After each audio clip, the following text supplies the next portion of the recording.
When Microsoft acquired Activision Blizzard, the biggest question on my mind was, what would become of Call of Duty? Would it become an Xbox and PC exclusive? Would PlayStation gamers be left in the dust? And would Microsoft be so bold as to put the next installment on Game Pass, in line with their commitment to having every first party come day and date to the service? It seemed like a lot of money would be left on the table pursuing that route, but to my surprise, they did just that. Call of Duty Black Ops 6 available on Game Pass, a showing of good faith in my mind, and so I decided to check it out. If you've watched my Halo franchise analysis video, you know that I did not grow up with Xbox. Those legendary late-night multiplayer sessions simply weren't a part of my upbringing, and so this franchise went largely unexplored throughout my life. I remember owning Call of Duty World at War on PlayStation 2 and spending so much time trying to figure out how to play the highly praised Zombies mode that all my friends were raving about. But no luck, it was a mode exclusive to Xbox. And then years later, I played the campaign of Call of Duty Ghosts, a game often viewed as a series' weak point. And yeah, that was my full experience with the franchise going into Black Ops 6, a few meager forays with years of separation between them. I've never played a Black Ops game. I barely had any interest in the series since starting my channel. So why play this one? Why Black Ops 6? Well, truth be told, I was hungry for some action and I just wanted to play a shooter. Despite being distant from Call of Duty, I had caught whiff that their campaigns, mission structure, and stories had been improving steadily in recent installments, and so I figured, why not roll the dice? If the story of this 6th entry was a continuation that went over my head, at least I could count on the tried and true set pieces and fun gameplay to scratch my itch. And you know what? I ended up pleasantly surprised by what the campaign had to offer. I expected the flashy and crunchy combat along with the larger-than-life set pieces defined by high stakes and explosions. But the rest of the package left me stunned as I bore witness to how Call of Duty had evolved in my absence. A decent story filled with plot twists, a progression system that felt meaningful despite its simplicity, and most important, alternate gameplay scenarios that revolved around sabotage and espionage far more than a piece of cold steel in your hands. Despite being an outsider, it isn't hard to see how this campaign feels like a wonderful conglomeration of many of the series' strengths. Perhaps this is all commonplace now to the millions who have kept up with the franchise, but for me, as a relative newcomer, it was an eye-opening experience that left me wanting to return to the franchise to see what I had missed. So with that, let's get into my full review for the campaign of Black Ops 6. And beware, there will be spoilers. Call of Duty games have been coming out for over 20 years now, and you don't reach that sort of longevity without a solid core. In this case, it comes in the form of guns, big and small, with plenty of ammo and grenades to back them up. The campaigns have always been about pushing through a level, unloading clips upon oncoming enemies until you're out, and grabbing up anything on the ground with a barrel to repeat the process. Shotguns, rifles, snipers, LMGs, pistols, and other military-grade weapons are all available for use, providing a sturdy and violent foundation for any Call of Duty to be built upon. Black Ops 6 is no different and provides that same satisfying experience that the franchise has been delivering over the last 2 decades. That core gameplay loop remains intact as you push forward in levels and take on plenty of resistance along the way. Gunplay remains enjoyable by balancing destruction with challenge. Landing a hit on any weapon feels great when it's life or death, especially when you had to earn the kill because of realistic weapon sway and recoil. Proper aim is rewarded, and overcoming those blink-of-an-eye obstacles is what makes execution so entertaining here. My personal favorite weapons were the sniper rifles and the shotguns, affording me plenty of opportunities to pick off enemies from a distance before going berserk, charging in and unloading shells until everyone had fallen. Of course, stopping from time to time to take cover. You aren't invincible after all. And finding that cover has never been easier, owed to the game's newest movement mechanic, Omni Movement. This allows the player to move in any direction while sprinting, sliding, or diving. This is a campaign review, so I'm not sure what impact this has had on multiplayer, but in campaign mode, it did get me out of a few pinches, while also allowing for a more aggressive playstyle. Rushing in and sliding forward to take your enemies by surprise is always a treat, but even moving backwards while prone was useful, allowing me to reach cover without turning my back. That being said, proper understanding of Omni Movement certainly isn't necessary to complete the campaign, and so I often found that basic walking, crouching, and going prone was more than enough. I found myself taking advantage of Omni Movement mostly in this mission, where you must track down a Pantheon scientist named Gusev in an airport war zone. That's because of the inclusion of many of the game's beefed up soldiers. Any given mission will see you dealing with plenty of regular soldiers easily dispatched in a few hits, but they also include armored enemies with special abilities. There's one that keeps his distance and continuously throws down exploding RC cars that race to your position, forcing you to deal with them as you push up slowly, slightly altering your approach for a fresh experience. Then there's the shotgun-wielding one who gives chase after you, relying on his heavier armor to stop your gunfire while devastating you at close range. And one last example would be the brawly mini-turret operator who's like a tank on feet, slow-moving but capable of shredding your health bar, forcing you to pop out and blast him when his gun overheats. Or even better, hitting him with one of your many tools to slow him down. In this case, a disruptor that temporarily freezes him in a shock state, allowing you to do massive damage pretty quickly. These tools at your disposal are so much more than simple grenades, and I love that. The enemy variety was appreciated for the most part, as it kept gameplay fresh by asking me to take different approaches.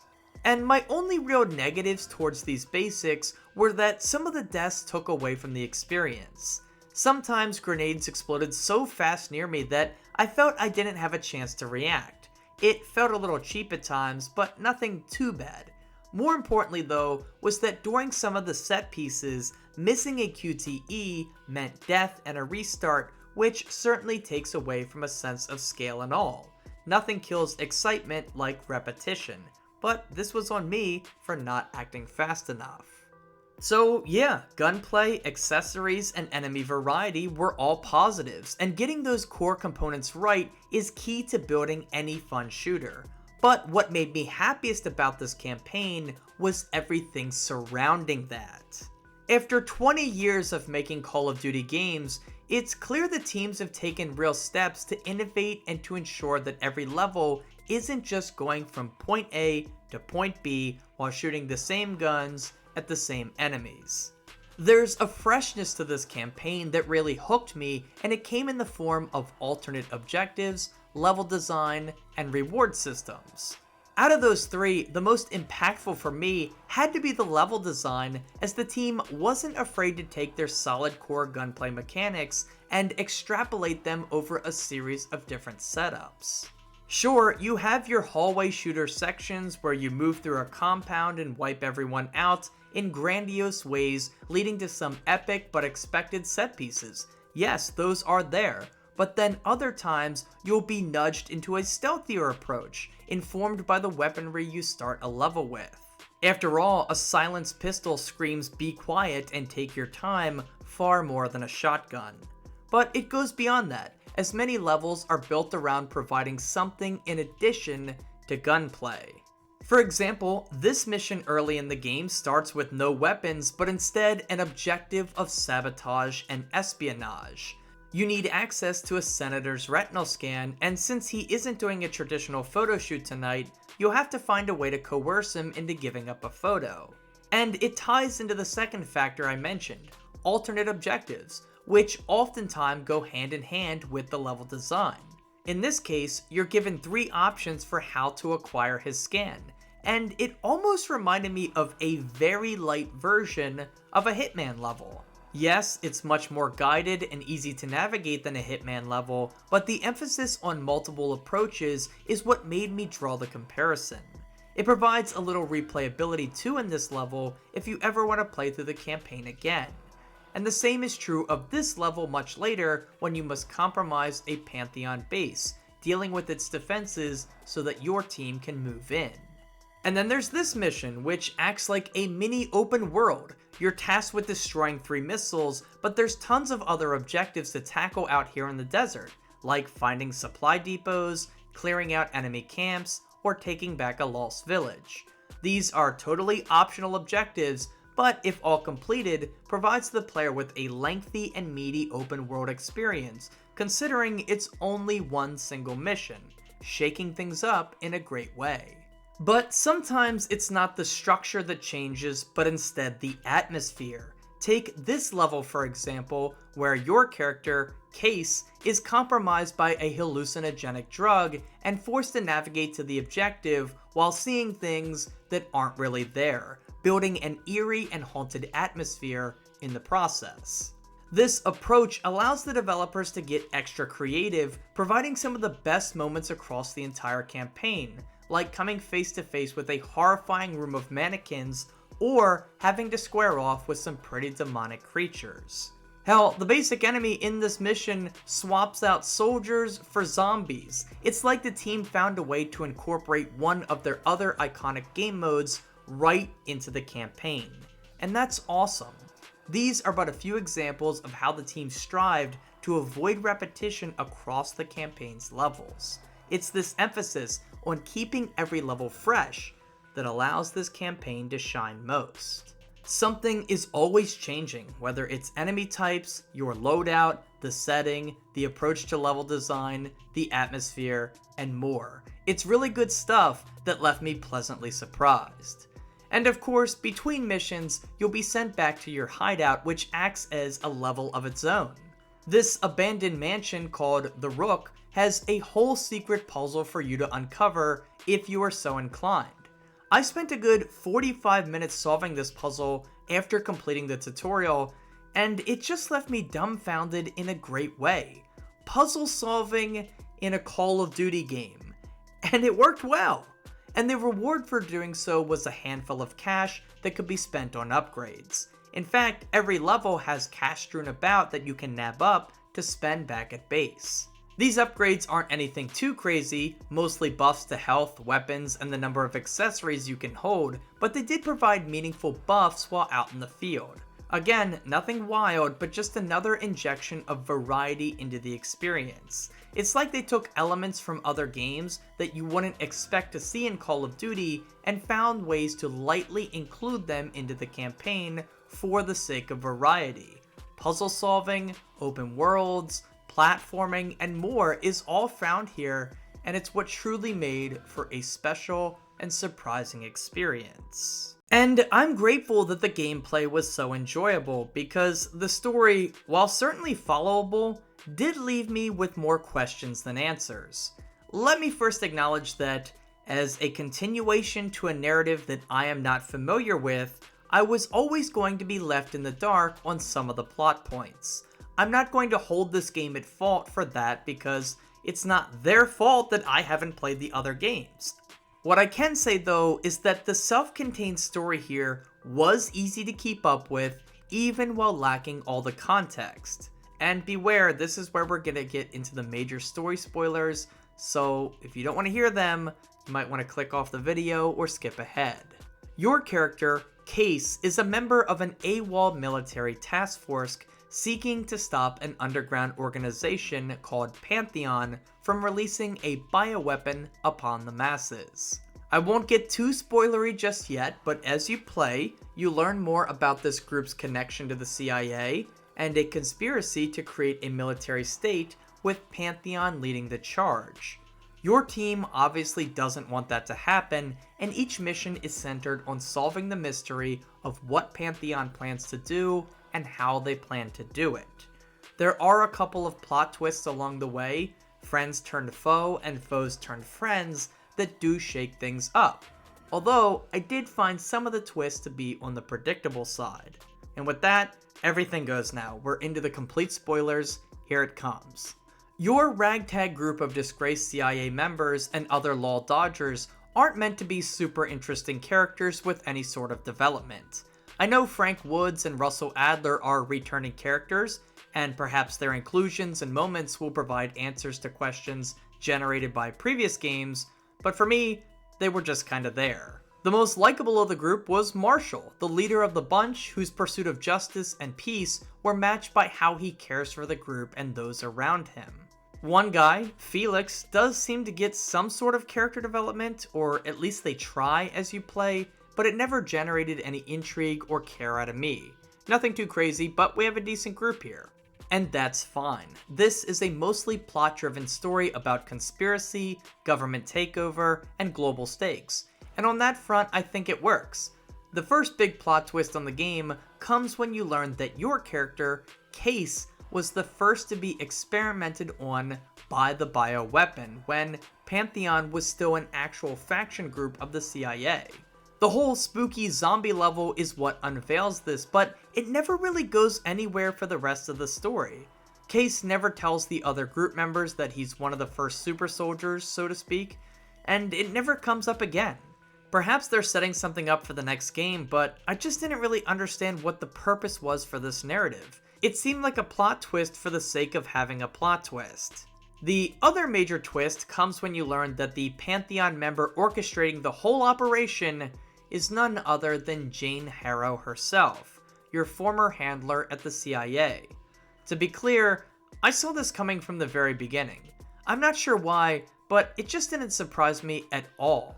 When she splintered off to stay back at the CIA while the rest of the team went AWOL, I knew something was fishy about it, and sure enough, she ends up being the big bad. It did not surprise me in the slightest. But to be fair, those were the weaker moments of the story, and overall, I think it does end up telling an interesting tale. They did a great job onboarding new players like myself and providing a story that was easy to follow along with, even without all the surrounding details. But what took it from followable to enjoyable, for me, was the ending. When the team captures Harrow and brings her back to base, we get a deep dive into her psyche, uncovering more of her tragic backstory that put her on the Pantheon pathway. You experience firsthand how she had to bear witness to the slaying of her parents when she was a young child, and how she was continuously manipulated by Pantheon into believing that the CIA was evil and corrupt. And you know what? It managed to draw some genuine sympathy from me for this character, as you realize her pain and suffering while still not being able to overlook the atrocities that she committed. It's one of those moments where you realize the whole thing could have been avoided if someone positive had stepped up and been a role model in her life, providing her the answers she so desperately needed. So overall, the story found here was above average, or maybe even good. It was easy to follow along with, and it did have some exciting plot points, even if it's held back by some confusing elements. Before I wrap this up, I did want to share a few notes on the presentation and performance. For the most part, I didn't find Black Ops 6 to be anything remarkable visually, nothing here that felt like it was pushing my Xbox to its limits. Environmental details, character models, and more are all serviceable and above average, but nothing that really wowed me. Perhaps the best thing I noticed were the explosion effects that leaned into being a little bit exaggerated to really lend the battles a sense of cinematic flair. And it was accompanied by believable sound effects that really helped the weapons to hit with some impact. In particular, I enjoyed the extra little sound effect that plays that confirms an enemy has been killed. It's subtle enough to not take away from the heat of the moment while still providing the player with necessary information. In terms of bugs and glitches, I really didn't have any, except for this one where a QTE prompt lingered on for a few minutes. That was weird, but nothing game-breaking. Besides that, nothing to report at all. A good frame rate that I didn't notice any issues with, and since the game didn't strive to be a technical masterclass, most of the visuals stayed consistent without any sort of pop-in textures, and that's great. So when it comes to presentation and performance, it's a solid offering, one that doesn't push the envelope, but also doesn't stumble much either.